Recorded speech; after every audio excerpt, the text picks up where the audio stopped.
নমস্কার বন্ধুরা, সুপ্রিয়া রান্নাঘরে আবারও একটা নতুন পর্বে তোমাদের সকলকে স্বাগত। আজকে খুবই সাধারণ ও ঘরোয়া মশলা দিয়ে পটলের একটা দুর্দান্ত স্বাদের তরকারি আমি তোমাদের সাথে শেয়ার করব। বন্ধুরা, আশা করি তোমরা পটলের অনেক রকমভাবেই তরকারি বানিয়ে খেয়েছো, কিন্তু আজকে আমি যেভাবে তরকারিটা বানাবো এইভাবে একবার বানিয়ে খেয়ে দেখবে। গরম ভাত, রুটি, লুচি, পোলাও, ফ্রাইড রাইসের সাথে খেতে জাস্ট অসাধারণ লাগবে। তাহলে চলো বন্ধুরা, দেখে নেওয়া যাক রেসিপিটা কিভাবে বানানো হয়। পটলের তরকারি বানানোর জন্য এখানে 400 গ্রাম পটলের খোসাগুলোকে চেঁচে নিয়ে পটলগুলোকে দুভাগ করে কেটে নিয়েছি। এরপরে পটলগুলো জল দিয়ে খুব ভালোভাবে ধুয়ে নিয়েছি। এবার এই পটলের মধ্যে দিয়ে দিচ্ছি হাফ চা চামচ হলুদের গুঁড়ো আর দিয়ে দিচ্ছি হাফ চা চামচ লবণ। এবার এই লবণ ও হলুদ গুঁড়ো পটলের সাথে খুব ভালোভাবে মেখে নেব। অনেকে তেলের মধ্যে পটল দেওয়ার পরে লবণ ও হলুদ দিয়ে থাকো, কিন্তু এইভাবে একবার পটলের মধ্যে লবণ হলুদ মাখিয়ে তারপরে রান্না করে দেখবে, তরকারির স্বাদটা খুব ভালো আসবে। আর পটলগুলো তেলে ভাজার সময় তেলটা নোংরা হবে না। পটলে লবণ হলুদ মাখিয়ে নিয়েছি। এবার এটা 5 মিনিট রেস্টের জন্য রেখে দিয়েছি। আর এদিকে নিয়েছি 3টে মিডিয়াম সাইজের আলুগুলোকে খোসা ছাড়িয়ে এইভাবে ডুমো ডুমো করে কেটে নিয়ে জল দিয়ে ভালোভাবে ধুয়ে নিয়েছি। আলুটা একটা সাইডে সরিয়ে রাখলাম। এদিকে 5 মিনিট পর ফিরে এসে পটলটা ভেজে নেব। তার জন্য গ্যাসের ওভেনে একটা কড়াই বসিয়ে গ্যাসটা অন করে কড়াইয়ের মধ্যে দিয়ে দিলাম পরিমাণ অনুযায়ী সরষের তেল। এই রেসিপিটা আমি সরষের তেলে বানাচ্ছি। তোমরা চাইলে সাদা তেলে বানাতে পারো, তবে সরষের তেলে বানালে স্বাদটা বেশি ভালো আসে।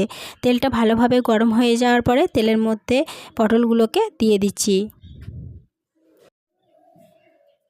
সমস্ত পটলগুলো তেলের মধ্যে দিয়ে দিলাম। এরপরে পটলগুলোকে তেলের মধ্যে নেড়েচেড়ে ভেজে নেব।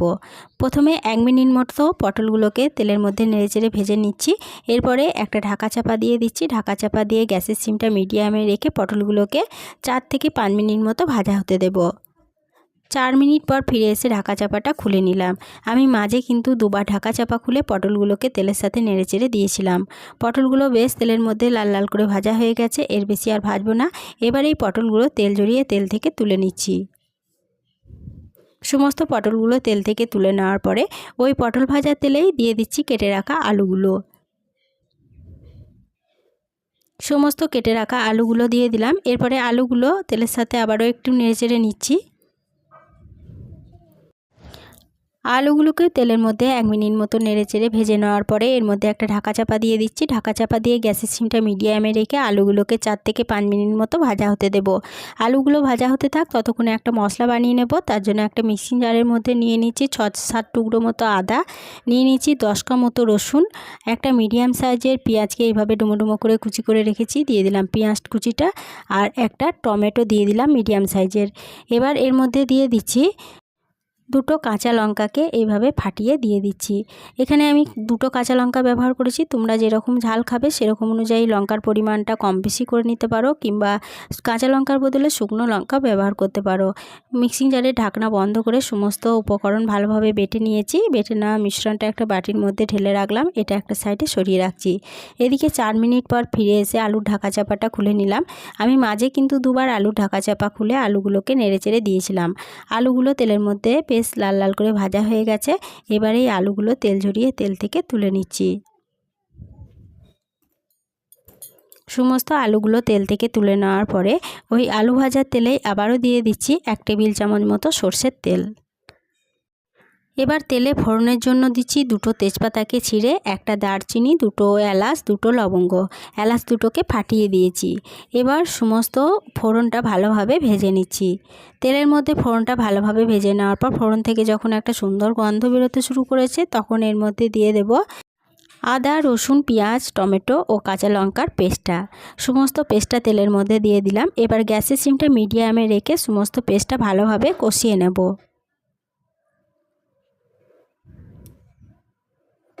গ্যাসের সিমটা মিডিয়ামে রেখে সমস্ত পেস্টটাকে 4 মিনিট মতো কষিয়ে নিয়েছি। আদা, রসুন ও পেঁয়াজ থেকে যখন কাঁচা গন্ধটা চলে গেছে, এবার গ্যাসের সিমটা একদম লোতে করে দিলাম। লোতে করে দেওয়ার পরে এর মধ্যে একে একে গুঁড়ো মশলাগুলো দিয়ে দেব। দিয়ে দিচ্ছি হাফ চা চামচ জিরের গুঁড়ো, হাফ চা চামচ ধনের গুঁড়ো, দিয়ে দিচ্ছি খুব সামান্য পরিমাণ ঝাল লঙ্কার গুঁড়ো। ঝাল লঙ্কার গুঁড়োটা তোমরা যেরকম ঝাল খেতে চাও সেরকম অনুযায়ী কম বেশি করে নিতে পারো।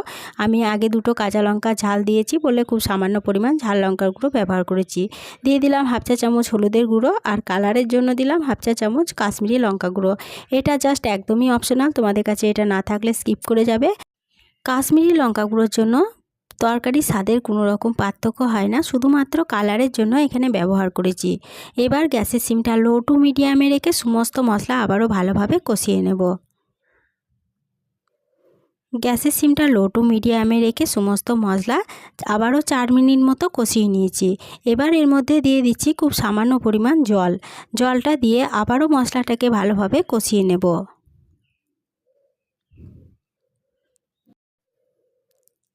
জল দেওয়ার পর আবারও গ্যাসের সিমটা লো টু মিডিয়ামে রেখে সমস্ত মশলা 3 থেকে 4 মিনিট মতো কষিয়ে নিয়েছি। সম্পূর্ণ মশলা থেকে সম্পূর্ণ তেল ছেড়ে দিয়েছে, মানে মশলাটা খুব ভালো মতো কষানো হয়ে গেছে। এবার এর মধ্যে দিয়ে দেব ভেজে তুলে রাখা আলু ও পটলগুলো। মশলার মধ্যে সমস্ত আলু পটলগুলো দিয়ে দিলাম। এবার গ্যাসের সিমটা মিডিয়ামে রেখে আলু পটলগুলো মশলার সাথে 1 থেকে 2 মিনিট মতো কষিয়ে নেব।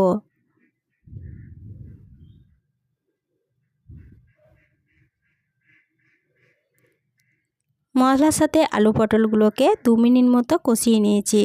এবার এর মধ্যে দিয়ে দেব পরিমাণ অনুযায়ী জল। তরকারির মধ্যে তোমরা যেরকম গ্রেভি রাখতে চাও সেরকম অনুযায়ী কিন্তু জলের পরিমাণটা কম বেশি করে নিতে পারো। জলটা দিয়ে সমস্ত উপকরণের সাথে খুব ভালোভাবে নেড়েচেড়ে মিশিয়ে নেওয়ার পরে এর মধ্যে দিয়ে দিচ্ছি স্বাদ অনুযায়ী লবণ।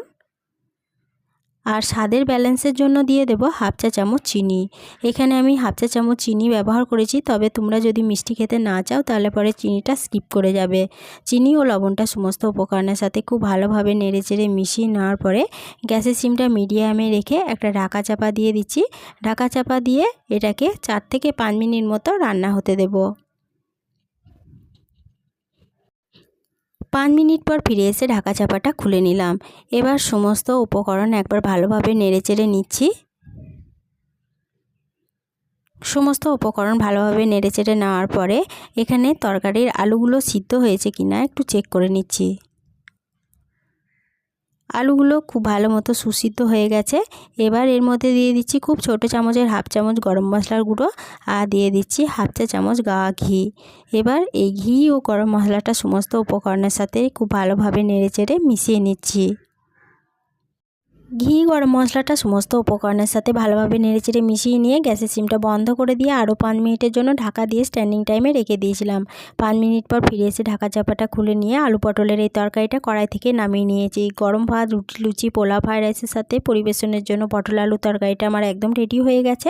রেসিপিটা প্রথম থেকে শেষ অবধি দেখার জন্য তোমাদেরকে অসংখ্য ধন্যবাদ। আজকের রেসিপিটা ভালো লেগে থাকলে ছোট্ট একটা লাইক দিয়ে এরকম নতুন নতুন রেসিপি পেতে প্লিজ আমার চ্যানেলটা সাবস্ক্রাইব করে আমার পাশে থেকো। বন্ধু বান্ধব সকলের সাথে শেয়ার করে দিতে ভুলো না প্লিজ। আজকের রেসিপিটা কীরকম লাগলো কমেন্ট করে জানাতে ভুলো না। আজকের এই পর্যন্তই ছিল, ফিরে আসবো আবার নতুন কোনো রেসিপি নিয়ে।